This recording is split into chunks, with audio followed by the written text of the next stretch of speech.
Hello mga sushi. So, nagbabalik ang inyong ante. Charot. So, I just wanna share yung mga happenings natin ngayong araw sa ating mga magaganda at mga gwapong followers. So, let's go! So ayun, thanks God at meron tayong masasakyan kaya nakisabay tayo sa Palawan Adventist Mission na van to the Carayan Church. So ayan, nag-video-video muna tayo habang nasa loob tayo ng sasakyan. So ayan po yung mga ating mga kasama. Si Papa naman tal-tal, and ayan po ang aking napakagandang mama. So ayan, yun sila sa likod, si Tito.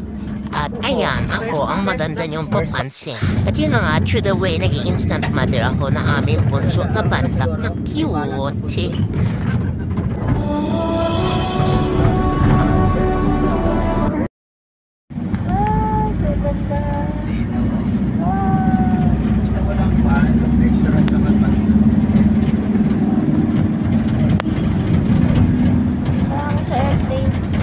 45 minutes later.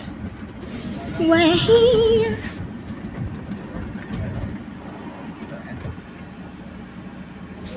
Tara, let's go! Gumawa ang Diyos ng isang tao.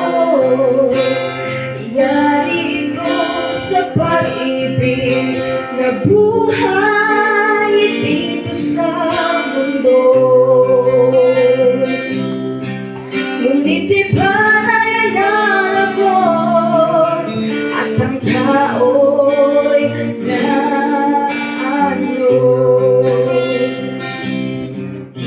nangako ang Diyos mula sa kanyang trono na kanyang hahanapin na wala na yung tao at hindi na naglagan dumating si Jesus na kanyang anak at siya'y nabayubay noon sa krus upang ang tao'y maibalik niya. Dalawang beses na ika'y akin, una'y ginawa kita, ngayon ay tinubos kita. Dalawang beses na ika'y akin, yan ang sabi ni Jesus. Dalawang beses na ika'y akin, una'y ginawa kita, ngayon ay tinubos kita. Dalawang beses na ika'y akin, yan ang sabi ni Jesus. Ya'y dahil mahal niya.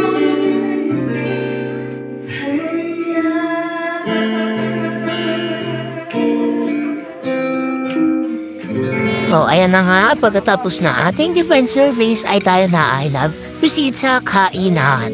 Men, ang sarap ng ulam. Isda, tas tinola, tas yan, kambing, tas buko, tapos ayun, see the people. Harap kayo, ma. Tapos ayan, yung aking napakagandang mama. At si Papa. And ayan, ako na naman, nagpapansin na naman. Pero ang ganda mo dyan, eh.